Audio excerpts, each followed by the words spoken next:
హిందూ బంధువులందరికీ కూడా మీ గంటి ఉష నమస్కారాలు. మీరందరూ నా వీడియోస్ని లైక్ చేస్తున్నారు, షేర్ చేస్తున్నారు, సబ్స్క్రైబ్ కూడా చేస్తున్నందుకు చాలా చాలా కృతజ్ఞతాభివందనలు.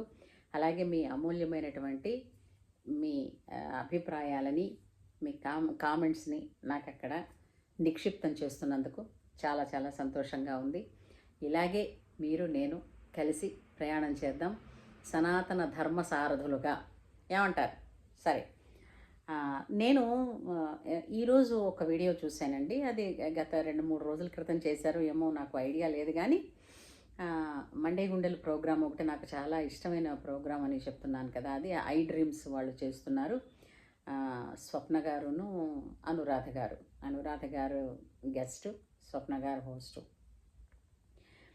ఆ నేపథ్యంలో ఆ ఛానల్ వేదికగా నేను ఒక అద్భుతాన్ని చూశానండి. ఏమిటది అంటే, ఆ వేదిక సాక్షిగా విడిపోయిన కాలగతిలో ఒకరినొకరు తెలియకుండానే కూతుర్ని ద్వేషించిన తండ్రిని పోగొట్టుకున్న కూతురు, వీళ్ళిద్దరూ చాలా అపురూపంగా కలిశారండి. ఎంత అద్భుతంగా ఉందంటే నాకు ఆ వేదిక. ఎందుకంటే ఇప్పుడు 1,00,000 మందికి సొల్యూషన్స్ ఇచ్చామో లేదో పక్కన పెడితే, ఆ వేదిక ప్రమాణంగా, ఆ వేదిక సాక్షిగా ఒక్క జంట కలిసినా లేదా ఒక కుటుంబం కలిసినా సరే ఆ ఛానల్ పెట్టి, ఆ ప్రోగ్రాం పెట్టి ధన్యత పొందినట్టే కదా. అంటే పర్పస్ మనకి అయినట్టే కదా, వచ్చినట్టే కదా. సో ఆ తల్లి, ఆ తండ్రి, ఆ కూతురు, ఆ అపురూపమైనటువంటి కలయికకి నిజంగా నాకైతే కళ్ళంట నీళ్ళు వచ్చేసేయండి. చాలా బాగా కలిపారు అనురాధ గారు. హ్యాట్స్ ఆఫ్ అండి. మీరు అడ్వకేటే, నేను అడ్వకేటే. నాకు మీ మాట తీరు అవి నాకు చాలా బాగా నచ్చాయి. అండ్ స్వప్న గారు, నేను ఇంతకు మునుపు నుంచి కూడా మీరు చేసే ఇంటర్వ్యూస్ అన్నీ నేను చూస్తూ ఉంటాను. నాకు చాలా చాలా ఇష్టం మీరంటే. సరే, ఇంతకీ ఇదిగో అమ్మాయి ఇప్పుడు చాలామంది ఆడపిల్లలు ఎందుకు ఇలా పిచ్చెత్తిపోతున్నారో, ఎందుకు ఇలా వెర్రిపోకడలకు వెళ్ళిపోతున్నారో తెలియదు. అంటే అమాయకత్వంతో ఈ ఎమోషనల్ బ్లాక్మెయిల్ చేసే విధానాన్ని ఇంకా ఎన్నాళ్ళు ఈ మగపిల్లలు ఇలాగే వాడుకుంటారు, ఎన్నాళ్ళు ఈ ఆడపిల్లలు బలైపోతారు అన్నది నాకు గొప్ప బాధగా ఉంటుందన్నమాట. ఆ అమ్మాయి చూడండి, హాస్పిటల్కి ఈ అమ్మాయికి ఏదో ఇండైజేషన్ వచ్చి ఏదో వాంతులు వస్తే హాస్పిటల్కి తీసుకెళ్ళి ఈ అమ్మాయి చేత సంతకాలు పెట్టించి 30,000 చేతిలో పెట్టి ఆమెకి సరోగసి చేయించాడు. ఇప్పుడు ఈ వేదిక మీద నాదొక చిన్న పాయింట్ అండి. ఇప్పుడు ఆ అమ్మాయి అంటే ఏంటంటే, ఇంతకు మునుపు జరిగిన విషయాలు మా నాన్నగారితో చెప్పకండి అని బాగానే ఉంది, అది చాలా బాగుంది. కాకపోతే ఆ అబ్బాయి ఎక్కడికి వెళ్ళాడు అని అంటే, ఎక్కడికి వెళ్ళాడు తెలియదమ్మా అని అన్నారు కదా.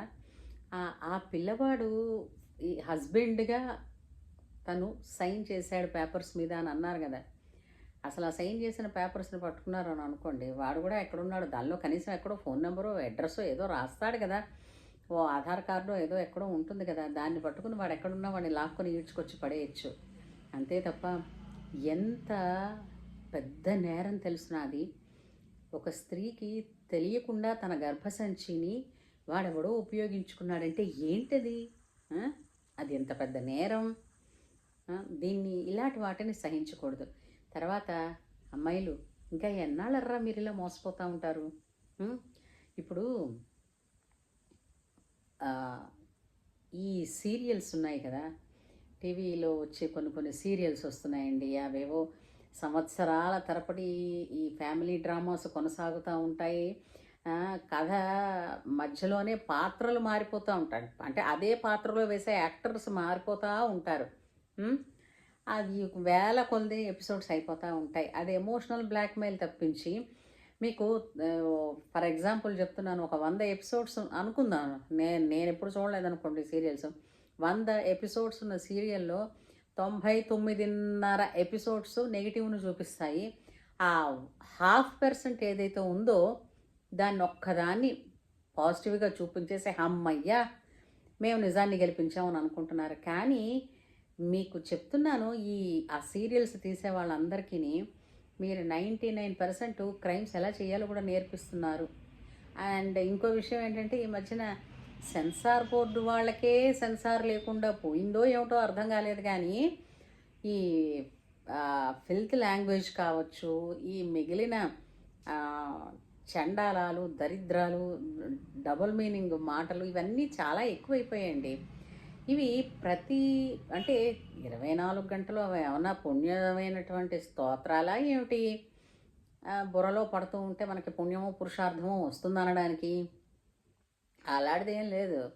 ఇప్పుడు ఏవైతే వింటూ ఉంటామో వాటి తాలూకు ప్రభావం బుర్రలో తిరుగుతూ ఉంటుంది కదా. అంతే కదా. ఎంతసేపు ఈ పిచ్చి పిచ్చి ఇవన్నీ మాటలును వాటన్నింటి మధ్య పెరుగుతూ స్వచ్ఛమైనటువంటి బుద్ధి ఆలోచనలు రావాలంటే ఎలా వస్తుందమ్మా? ఒక్కటి వస్తుంది. ఎలా వస్తుంది అంటే, ఒక పని చేయొచ్చు. ఏం చేయొచ్చు? నిన్ను నువ్వు ప్రొటెక్ట్ చేసుకోవచ్చు. ఎలా?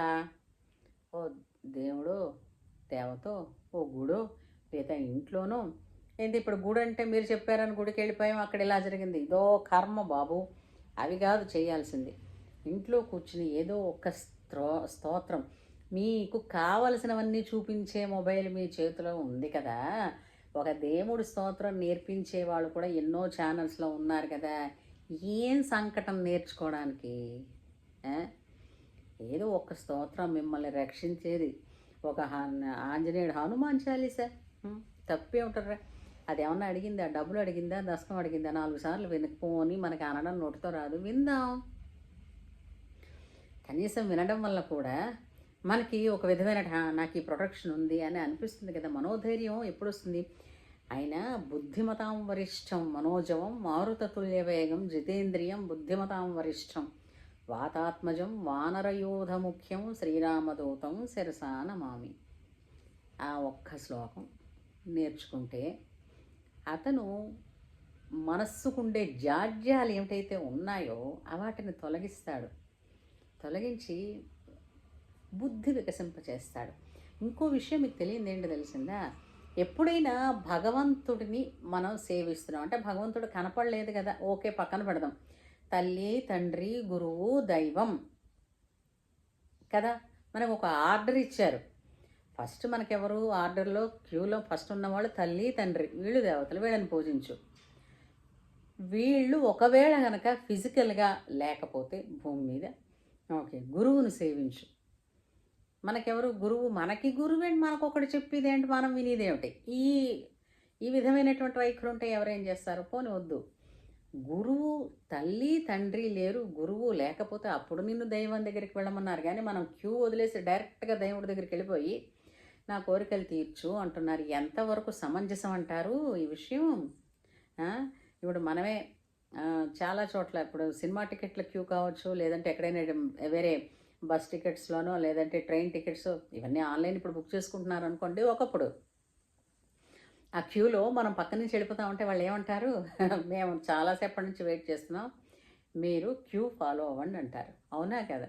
సో డైరెక్ట్గా భగవంతుడి దగ్గర కన్నా ముందు తల్లి తండ్రిని గౌరవించడం, పూజించడం నేర్చుకోండి. తల్లి తండ్రి గురువు తర్వాతే దైవం. అందుచేత ఏ విషయమైనా ఆడపిల్లలు కానీ మగపిల్లలు కానీ తల్లి తండ్రులతో వీలైతే ముందు కాసేపు వాళ్ళకి తెలియకో అర్థం కాకో తిట్టచ్చు, ఓ 2 దెబ్బలు వేయచ్చు. వాళ్ళకి ఆ అధికారం ఉంది. ఎందుకంటే ఆ దేహం, ఆ ప్రాణం అవన్నీ వాళ్ళు ఇచ్చినదే. వాళ్ళు ఇచ్చినప్పుడు వాళ్ళకి తెలుసో తెలియకో ఒక ఇది వేయచ్చు. కానీ దాని వెనకాతల మీరు అభివృద్ధిలోకి రావాలి, మీరు ప్రొటెక్ట్ చేయబడాలి, మీరు శుభ్రమైన స్థితిలో ఉండాలి అన్న ఆకాంక్ష మాత్రమే, ఆ ఇంటెన్షన్ మాత్రమే ఉంటుంది, మరొకటి ఉండదు. అందుచేత మండే గుండెలు వాళ్ళు చేస్తున్న కార్యక్రమం చాలా బాగుంది. మీరు ఇస్తున్న సలహాలు కూడా ఆ కుటుంబాలకి కానీ ఎవరైతే మిమ్మల్ని అప్రోచ్ అవుతున్నారో వాళ్ళందరికీ మీరు ఇచ్చే పరిష్కారాలు చాలా చాలా బాగుంటున్నాయి. మీ వేదికగా ఈ విషయాలు కూడా మీరు చెప్పండి. ఆడపిల్లలకైనా మగపిల్లలకైనా తల్లిదండ్రుల పట్ల ఎలా ఉండాలి అని అన్నది ఒక్కసారి నా వాక్యంగా మీ నోటితో చెప్తే ఎంతో వేలాది మందికి చేరుతుంది. ఆ, ఏ ఒక్క ప్రాణి పొరపాటు జరుగుతుందేమో అని అనుకున్నప్పుడు ఈ వీడియో ఒక్కసారి విన్నా ఒక క్షణం తొందరపాటు లేకుండా ఆలోచించి సరైన నిర్ణయం తీసుకునేదరుగాక. ధర్మమేవ జయతే, ధర్మో రక్షతి రక్షితః. నమస్కారం.